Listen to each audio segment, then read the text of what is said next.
it's sort of a chicken or the egg kind of approach. A lot of people have said to me over the years, you shouldn't be teaching, you should just be playing, because you need to develop a huge understanding and experience in your life to be able to teach. I think that's true to a certain degree, but on the other hand, teaching is also an important element of my own growth. And I've been teaching since I was 19. I was my teacher's assistant at Indiana University, and he sort of tapped me on the shoulder and he said, look, I think you teach pretty well. I think you should be thinking about including that in your career. Up until that time, I didn't even give it a moment's thought.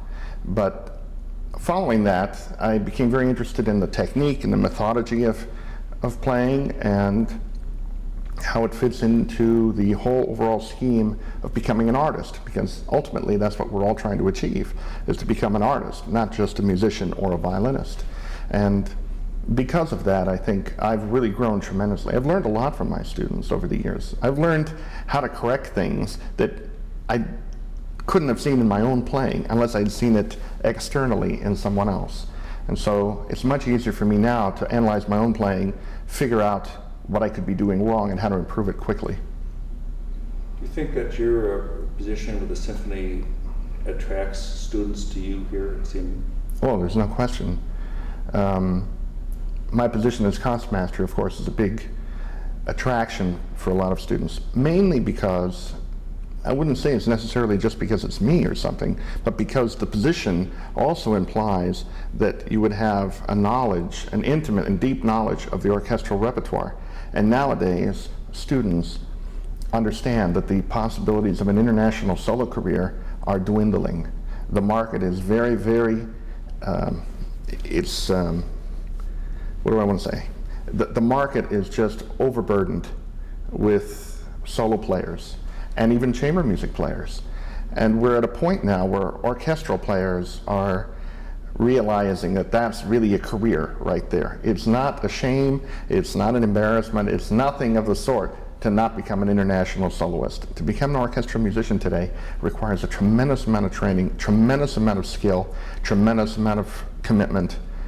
And now we're seeing that it's paying off, because people that are concentrating on orchestral careers are playing better and better, and they're really superb, superb musicians. And so it helps that I'm here, but it also helps that I'm concertmaster. It helps the students understand that they could get an education in orchestral training that they ordinarily wouldn't have had maybe 50 years ago. I don't necessarily just teach violin playing, but I also teach them about discipline, about deportment, about class, about history, tradition, respect for your work.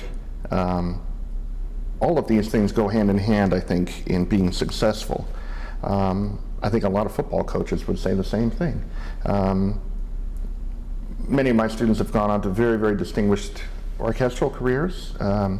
New York Philharmonic, the Bilbao, Spain Opera Orchestra. I have a former student who's the concertmaster there.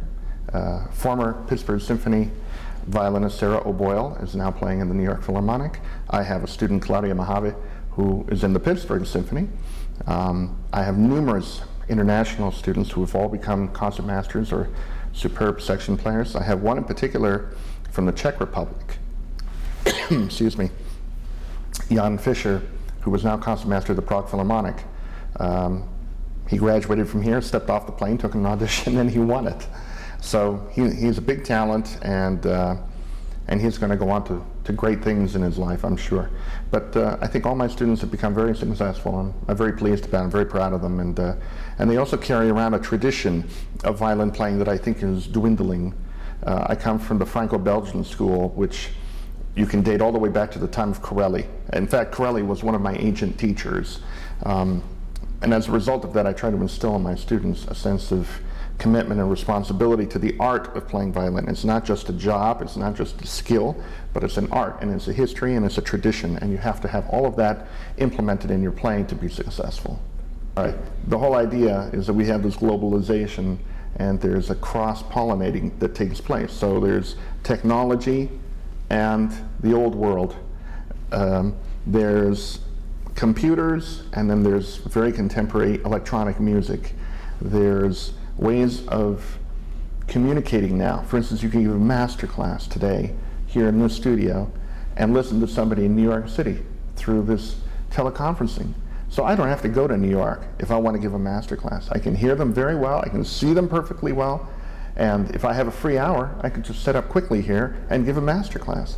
So without technology, without tradition, without music, without science, you can't really have a community. You can't really have education. You can't really have tradition and move tradition forward and advance it. And I think it's vital that the orchestra and Carnegie Mellon in particular are very closely linked. We have people who also teach in California, PA, and IUP, people who teach at other colleges here in town as well, at Pitt, at Carlow College, places like this. It's part of the fabric of society. Without it, the orchestra doesn't move forward, and neither do the universities. Would your legacy like to be in what you've passed on musically to your students?